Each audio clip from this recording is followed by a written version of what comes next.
कापडणे गावालगत आई जोगई माता ginning and processing LLP व उद्घाटन फॅक्टरीचे पणन मंत्री जयकुमार रावल, ग्रामीण आमदार राम बदाने यांच्या उपस्थितीत केले. फॅक्टरीचे उद्घाटन माननीय पणन मंत्री जयकुमार रावल यांच्या हस्ते संपन्न.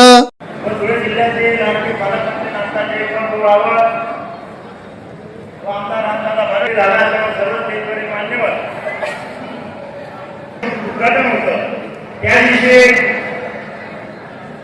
सोनू दादाने मला एक विनंती केली की आम्ही आताची जिनिंग आणि ड्रेसिंग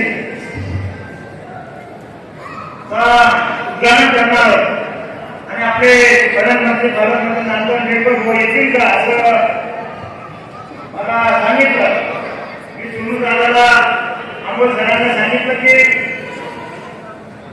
भाऊचा भाऊचा आवडता विषय असल्यामुळे भाऊ नक्की येते आणि तिथूनच आम्ही भाऊशी फोनवर बोललो. भाऊना अतिशय आनंद झाला. भाऊ म्हणजे मी नक्की या कार्यक्रमात येत.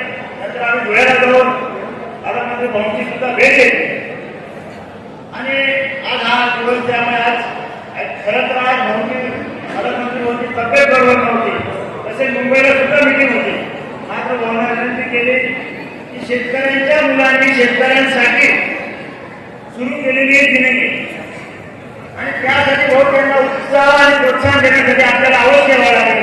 आणि भाऊ हा तब्येत बरोबर नसताना या ठिकाणी आपल्या एका चांगल्या उपक्रमाचं उद्घाटन केलेलं आहे. आपण करायच्या लक्षात होतात भाऊचं अभिनंदन करू. आपण आमदारांनी सुद्धा विधानसभेत प्रश्न उपस्थित केला होता.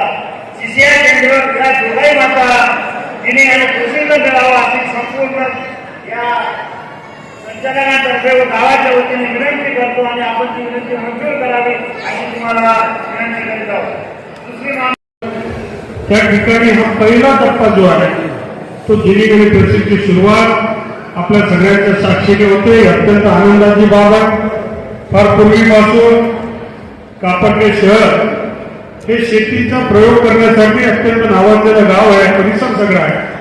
सोनवलचा बॅकवॉटर असलेला हा सर्व परिसर, पूर्वीच्या काळामध्ये जिरायत असलेला परिसर, हा काळाच्या ओघामध्ये कष्टकरी शेतकऱ्यांनी मेहनत केली आणि पाहता पाहता बागायतदार झाले. आज भाजीपाला जर धुळे क्षेत्राला कोणी देत असेल, थेट सुरतपर्यंत इंदोरपर्यंत भाजीपाला जात असेल, तो आमचा या कापडणे परिसराचा आहे आणि त्या गोष्टीचा सार्थ अभिमान आम्हाला सगळ्यांना. आपल्याला माहिती की महाराष्ट्रामध्ये जवळपास 60% आपल्याकडे जिरायत जमीन आहे. पावसावर अवलंबून असणारी ही शेती आहे. जेवढा पाऊस पडला त्याच्यावर शेती आपला महाराष्ट्रातला बहुतांश विदर्भ, मराठवाडा आणि उत्तर महाराष्ट्राचा शेतकरी करत असतो आणि म्हणून कापूस हा त्याच्यासाठी अत्यंत महत्वाचं पीक आहे. कापूस हे केवळ नगदी पीक नाही, तर महाराष्ट्राच्या शेतकऱ्याचा कणा आहे. एक प्रकारचा त्याला व्हाईट गोल्ड अशा पद्धतीने आपण म्हटलो. आणि ज्यावेळेस आपल्याकडे लक्ष्मी पूजन असते तर त्याच्यामध्ये सोनंही ठेवतो आणि कापूसही ठेवतो आणि त्याचं पूजन आपण करत असतो.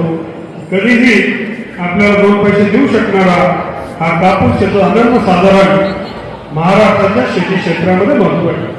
आणि मागच्या काळामध्ये महाराष्ट्र सरकारच्या माध्यमातून अनेक पिढ्यापासून अनेक दशकापासून शेतकरीचा जो शेतीमाल त्याला मूल्यवर्धन केलं पाहिजे. तो शेतकरी ज्यावेळेस विकायला जाईल तो अडचणीमध्ये असतो, घाईमध्ये असतो आणि मग त्याला अडचण पाहून मग त्याला कमी किमतीमध्ये विकावं लागतं. अनेक अडचणीचे सामोरे जावं लागतं. कधी कधी दूरचा प्रवास करावा लागतो.